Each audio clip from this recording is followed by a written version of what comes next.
صحیح بخاری کی حدیث کے مطابق نبی کریم صلی اللہ علیہ وسلم نے یہ بات ارشاد فرمائی کہ جو شخص بھی 100 مرتبہ یہ پڑھے گا سبحان اللہ و بحمدہ، تو اللہ سبحانہ تعالیٰ اس کے گناہوں کو معاف کر دیں گے، چاہے وہ سمندر کی جھاگ کے برابر کیوں نہ ہو۔ تو آئیے سب سے پہلے ہم اپنی یہ عادت بنا لیں کہ روزانہ سبحان اللہ و بحمدہ پڑھا کریں، توجہ کے ساتھ، فوکس کے ساتھ 100 مرتبہ۔ ایک اور حدیث میں نبی کریم صلی اللہ علیہ وسلم نے یہ بات ارشاد فرمائی کہ جو شخص بھی یہ پڑھے گا لا الہ الا اللہ واللہ اکبر ولا حول ولا قوت الا باللہ، تو اللہ سبحانہ تعالیٰ اس کے گناہوں کو معاف کر دے گا، چاہے وہ سمندر کی جھاگ کے برابر کیوں نہ ہو۔ اور ایک اور حدیث میں کچھ مختلف الفاظ کے ساتھ یہ ارشاد فرمایا کہ جو شخص بھی یہ کہے گا لا الہ الا اللہ واللہ اکبر وسبحان اللہ والحمد للہ ولا حول ولا قوت الا باللہ، تو اللہ سبحانہ تعالیٰ اس کے گناہوں کو مٹا دے گا۔ آج کی تیسری بات، امام ابن حبان کی حدیث کے مطابق نبی کریم صلی اللہ علیہ وسلم نے یہ بات ارشاد فرمائی کہ رات کے وقت بستر پہ آنے کے ٹائم پر اگر کوئی شخص یہ کلمات ادا کر دے لا الہ الا اللہ وحدہ لا شریک لہ لہ الملک ولہ الحمد وہو علی کل شیء قدیر لا حول ولا قوت الا باللہ سبحان اللہ والحمد للہ واللا الہ الا اللہ واللہ اکبر، تو اللہ سبحانہ تعالیٰ اس کے گناہوں کو معاف کر دے گا، چاہے وہ سمندر کی جھاگ کے برابر کیوں نہ ہو۔ تو my dear brothers and sisters, یہ تو تھے 3 ایسے اذکار جو کہ ہم لوگ بڑی آسانی سے پڑھ سکتے ہیں، بہت آسان ہے یاد کرنے میں بھی، اور آپ کے تمام گناہوں کو معاف کرنے کے لیے کافی ہوں گے۔ اللہ سبحانہ تعالیٰ قرآن مجید میں ارشاد فرماتے ہیں کہ قل یا عبادی الذین اسرفوا علی انفسہم لا تقنطوا من رحمت اللہ ان اللہ یغفر الذنوب جمیعا۔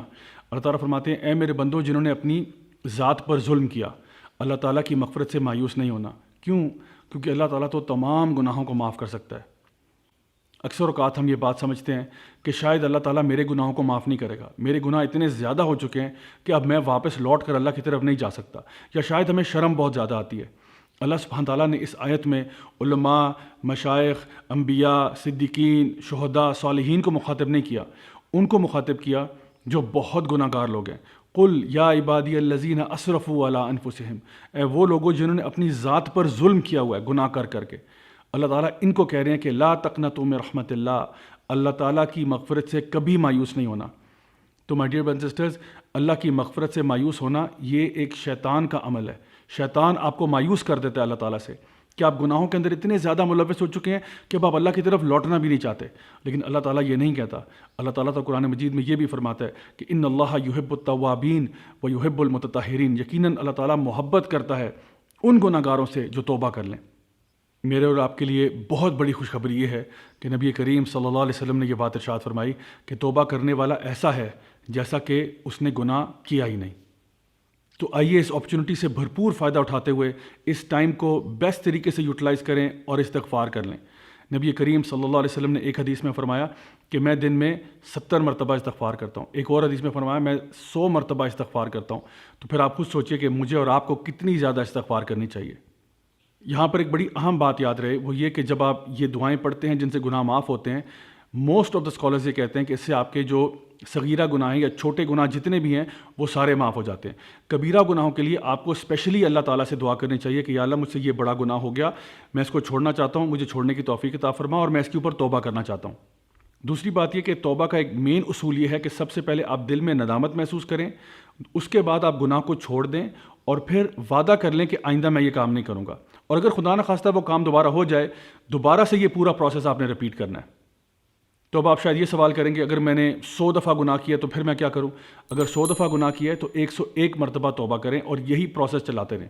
ایونچولی کیا ہوگا، آپ کے گناہ چلے جائیں گے اور آپ کی توبہ جو ہے آپ کو نیکی کی طرف لے جائے گی۔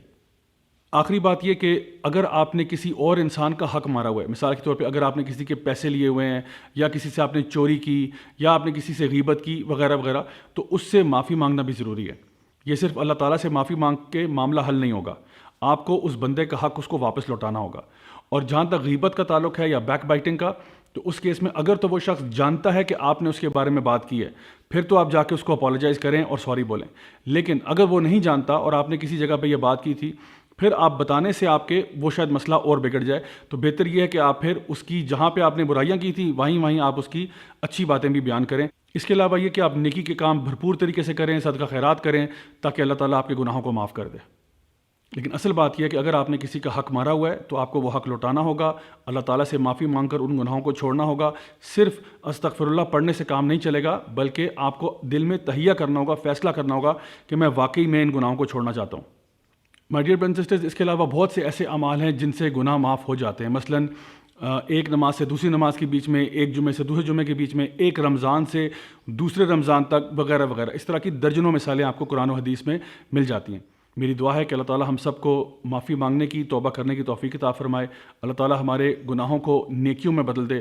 اللہ تعالیٰ ہم سب سے راضی ہو جائے اور ہم سب کو دنیا میں بھی خیر عطا فرمائے اور آخرت میں جنت الفردوس میں اعلیٰ مقام نصیب فرمائے۔ Until next time, this is me, Raja Ziaul Haq, signing off. Wassalamu alaikum wa rahmatullahi wa barakatuh.